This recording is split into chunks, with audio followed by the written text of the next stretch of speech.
Bhojpuri industry में बवाल होते रहते हैं और यश कुमार बहुत दूर रहते हैं इन सब चीज़ों से, तो इस पे आप क्या कहना चाहते हैं? मैं बवाल के लिए बना ही नहीं ना ज़िंदगी में। मेरे को लगता है कि बवाल वाल जो लोग कर रहे हैं वो लोग करते रहें। मेरे को बवाल में मतलब नहीं, मेरे को काम में इंटरेस्ट है, मैं काम करता रहता हूँ। वो लोग बवाल करें, मैं काम करता रहता हूँ। मैं वल्गर करता ही नहीं हूँ और मुझे वल्गैरिटी से शुरू से ही नफरत रही है। स्टार्ट लगता है कि सारे चाचाओं को मुझसे प्यार होने वाला है, उसके बाद चाचाओं को छोड़ो बच्चों तक को प्यार हो जाएगा। जो नए नए जवान हुए हैं ना उन सबको अट्रैक्शन हो जाएगा। पवन सिंह के साथ सपेरा किया था, उसके बाद उनके साथ मैंने लुटेरे किया। लुटेरे करने के बाद से हमने कभी साथ में काम नहीं किया है। ज़्यादा हम लोग बाकी के मटेरियल यूट्यूब पे दे देते हैं कि दर्शक सिनेमा घर से कट गए हैं। मैं अलग इसलिए करता हूँ कि मैं सिर्फ सिनेमा सोचता हूँ, मैं सिनेमा के अलावा कुछ नहीं सोचता हूँ और बाकी के लोग के बारे में मैं कुछ नहीं। सबसे पहले आपका स्वागत है हमारे चैनल पर। और कैसे हैं आप? मैं बहुत अच्छा हूँ और सभी दर्शकों को यश कुमार का हार्दिक हार्दिक हार्दिक अभिनंदन प्रणाम। सर, हमेशा की तरह आपका इस बार भी एक नया लुक नज़र आ रहा है और कौन सी फिल्म है, क्या क्या कहेंगे? लुक तो बहुत ख़ास नहीं है, इसमें रूटीन है, पर कहानी बहुत ख़ास है। फिल्म का नाम है मर्यादा 7 फेरों और जैसा कि आप लोगों के सामने फिल्म का नाम है मर्यादा 7 फेरों की, उसी तरीके की कहानी भी है। एक बड़ी खूबसूरत सी कहानी है। एक पति का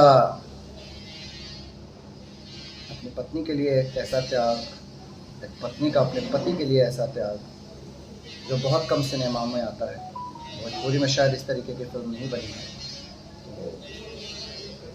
अलग है। और मैं हमेशा कोशिश यही करता हूँ कि जो ना हुआ हो भोजपुरी में वही करूँ, तो इसीलिए कुछ अलग अलग करता रहता हूँ। सर, आपने अलग की बात कही है। आपकी कई सारी फिल्में, जितनी फिल्में देखी गई हैं, सब अलग ही एक कॉन्सेप्ट होता है। सर, कैसे आपके मन में आता है कि नहीं, क्योंकि सर बाकी लोग भी काम कर रहे हैं इंडस्ट्री में और आप भी हैं, वही लोग हैं, वही सब हैं, अगर आप अलग करते हैं तो? मैं अलग इसलिए करता हूँ कि मैं सिर्फ सिनेमा सोचता हूँ, मैं सिनेमा के अलावा कुछ नहीं सोचता हूँ और बाकी के लोग के बारे में मैं कुछ नहीं कहूँगा, क्योंकि हर इंसान का अपना एक कार्य करने की शैली है। पर मुझे ऐसा लगता है कि मैं वही चीज़ें दिखा दिखा करके कब तक लोगों को बोर करूँगा। तो मैं सिर्फ़ और सिर्फ दिन रात 24 घंटे के बाद जो मैं सोता हूँ उस जिस 24 घंटे में, वो जो 5-6 घंटे, वही सिर्फ सोता हूँ और सोने में भी सपने देखता हूँ तो कहानियों के ही सपने देखता हूँ।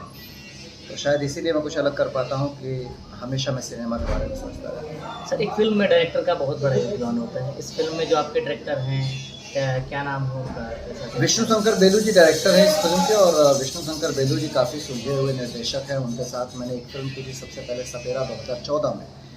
मैं था और पवन सिंह थे उसमें। फिल्म बहुत बड़ी हिट हुई थी। फिर मैंने उनके साथ दूसरी फिल्म की थी हीरो गमछा वाला, वो फिल्म बहुत बड़ी हिट हुई थी। फिर अभी हम लोगों ने तीसरी फिल्म के रूप में नवरात्र फिल्म की थी और अब ये हमारी विष्णु शंकर बेलू जी के साथ में ये चौथी फिल्म है, जिस फिल्म का नाम है मर्यादा 7 फेरों। तो एक बड़ा खूबसूरत सा एहसास है इसमें। सर, अभी आपने थोड़ी देर पहले पवन जी का नाम लिया। सर, आप उसके बाद उनके साथ अभी कोई फिल्म नहीं आई? मैंने पवन सिंह के साथ सपेरा किया था, उसके बाद उनके साथ मैंने लुटेरे किया। लुटेरे करने के बाद से हमने कभी साथ में काम नहीं किया है।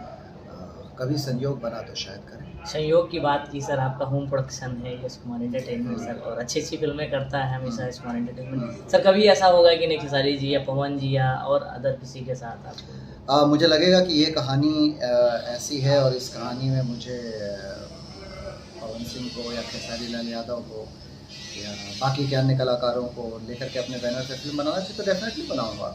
मैंने लाडो फिल्म बनाई थी तो लाडो फिल्म में मैं हीरो नहीं था, मैंने गेस्ट अपीयरेंस निभाया था, मैंने राघव मेयर को हीरो लिया था उसमें।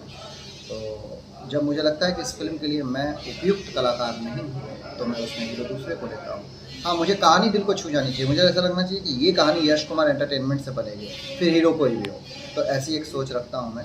और मैं कभी भी मैं एक निर्माता का आज के 3 साल पहले नाम सुन रहा था, बड़े कमाल के नाम, क्या मतलब उनसे कहानी सुन रहा था। बहुत ही कमाल के उम्दा प्रोड्यूसर हैं, बड़े प्रोड्यूसरों में एक हैं। तो जब वो मुझे कहानी सुना रहे थे तो मैंने उनके सामने से कहा था कि इस कहानी के लिए मैं उपयुक्त कलाकार नहीं हूँ। इस फिल्म में अगर आप दिनेश जी को लेंगे, निरहुआ जी को लेंगे तो वो ज़्यादा अच्छे कलाकार होंगे। और उन्होंने मेरी बात को माना और उन्होंने दिनेश जी के पास अप्रोच किया, उस फिल्म को लिया उनको। तो मेरे लिए इम्पोर्टेंट ये नहीं है कि मैं ही रहूँ। मैं जिस कहानी में अपने आप को उपयुक्त नहीं समझता हूँ, या तो उस फिल्म को अपने बैनर से बनाता नहीं हूँ, या कभी अगर बनाया तो जो कलाकार उपयुक्त होगा उस कलाकार को लूँगा। जोकर के बाद अच्छा। चाची नंबर 1 एक फिल्म आ रही है जिसमें मैं बहुत खूबसूरत सी चाची लगूंगा। बहुत मेहनत की है उस फिल्म के लिए मैंने, और वाकई मैं चाची लगूंगा। और मुझे लगता है कि सारे चाचाओं को मुझसे प्यार होने वाला है। उसके बाद चाचाओं को छोड़ो, बच्चों तक को प्यार हो जाएगा। जो नए नए जवान हुए हैं ना, उन सबको अट्रैक्शन हो जाएगा चाची से। तो चाची नंबर 1 भी जल्दी आप लोगों के बीच में होगी, और एक से बढ़कर एक फिल्में हैं, एक के बाद एक फिल्में हैं, आती रहेंगी आप सबके बीच में, देखते रहिए। सर इस फिल्म के जो निर्माता हैं उनके बारे में क्या कहना चाहेंगे, जो को स्टार्स हैं? कुणाल जी बहुत अच्छे इंसान हैं, निर्माता जो हैं इस फिल्म के, वो गया के हैं। और जब उन्होंने कहानी बताई तो मुझे कहानी बहुत अच्छी लगी। और बेसिकली इस कहानी का आइडिया भी हम 2 लोगों का है, मेरा और राइटर का मिल करके है इसमें। तो उनको बड़ा अच्छा लगा और हम लोगों ने इस फिल्म की शुरुआत की। और बहुत ही सुलझे हुए निर्माता हैं, उनके साथ मेरी शुभकामनाएं हैं कि भविष्य में भी और अच्छी अच्छी फिल्में लेकर के लोगों के बीच में आते रहें। सर इसके अलावा बात करें कि आज की फिल्में ज़्यादातर टीवी पर रिलीज़ हो रही हैं और सिनेमा घर में बहुत कम रिलीज़ हो रही हैं। हाँ। तो दर्शक सिनेमा घर सर नहीं जा रहे हैं, इस पे क्या कहना? उस पर दर्शकों को इतना ज़्यादा हम लोग बाकी के मटेरियल यूट्यूब पे दे देते हैं कि दर्शक सिनेमा घर से कट गए हैं। मुझे लगता है कि अगर हम लोग नहीं सुधरे, हम लोगों से मतलब है कि मेरे बाकी के कलाकार, मेरे बाकी के इंडस्ट्री के लोग नहीं सुधरे, तो ये फैक्ट है कि थिएटर में सिनेमा नहीं रह जाएगा। इसके लिए हमको यूट्यूब पे जो फ्री में हम मटेरियल दे रहे हैं एल्बम के माध्यम से, उसे कम करना पड़ेगा। या तो आप पैसा बना सकते हैं या आप सिनेमा बना सकते हैं। तो आप अभी पैसा बना रहे हैं, उसके बारे में भी सोचिए। पैसा हर इंसान की ज़रूरत है, लेकिन सिर्फ पैसा ही ज़रूरत नहीं है। आप लोग बने हैं सिनेमा की वजह से, तो सिनेमा पे भी ध्यान दें। यश कुमार आजकल सर सिंगिंग कर रहे हैं और ऐसे गाने आ रहे हैं जो कि मतलब ना कि कोई वैसा वल्गर सीन या ना कोई वल्गर वर्ड। तो सर आप सिंगिंग के तौर पर आप सिंगरों से क्या कहना चाहेंगे? मैं वल्गर करता ही नहीं हूँ, और मुझे वल्गैरिटी से शुरू से ही नफरत रही है। स्टार्टिंग में जब मैं आया तो मैंने भी किसिंग सीन वगैरह की है, 4-5 फिल्मों में मेरा किसिंग सीन है। डायरेक्टर आते थे, बताते थे कि भैया भोजपुरी में यही चलता है, यही चीज़ें आपको देनी है, तो मैं भी कर लेता था किसिंग विसिंग। मैंने कहा चलो ठीक है, जब चलता है चलता है। फिर एक वक्त के बाद मैंने सोचा कि यार सब तो वही कर रहे हैं यश कुमार, तो फिर तुम अलग कहाँ हो लोगों से, तुमको अलग करना है। तो मैंने 2016 के बाद से आप जितनी फिल्में मेरी देखेंगे, मैंने एक पारिवारिक फिल्मों का एक दौर बना लिया, एक कैरेक्टर वाइज फिल्में करनी शुरू कर दी, जिस फिल्म का हीरो होकर के भी एक कैरेक्टर दिखता है। तो उस तरीके की सिनेमा को करना शुरू किया, और मैं बहुत खुश हूँ कि मुझे मेरे दर्शकों ने इतना प्यार दिया, इतना आशीर्वाद दिया कि आज यश कुमार बाकियों से अलग जाना जाता है। और यही मेरी पहचान है, और यही मैं पहचान हमेशा कायम रखने की कोशिश कर रहा हूँ। सर लास्ट क्वेश्चन ये है कि आए दिन भोजपुरी इंडस्ट्री में बवाल होते रहते हैं और यश कुमार बहुत दूर रहते हैं इन सब चीज़ों से, तो इस पर आप क्या कहते? मैं बवाल के लिए बना ही नहीं हूँ ना ज़िंदगी में। मेरे को लगता है कि बवाल जो लोग कर रहे हैं वो लोग करते रहें। मेरे को बवाल में मतलब नहीं, मेरे को काम में इंटरेस्ट है, मैं काम करता रहता हूँ। वो लोग बवाल करें, मैं काम करता रहता हूँ। सर ये sir thank you so much. और क्या कहेंगे दर्शकों से? आने वाले दर्शकों से यही कहूँगा कि देखिए, आने वाली मेरी जितनी भी फिल्में हैं उन्हें प्यार दीजिए, आशीर्वाद दीजिए, क्योंकि यश कुमार जो कुछ भी है आप सभी के प्यार और आशीर्वाद की वजह से ही है।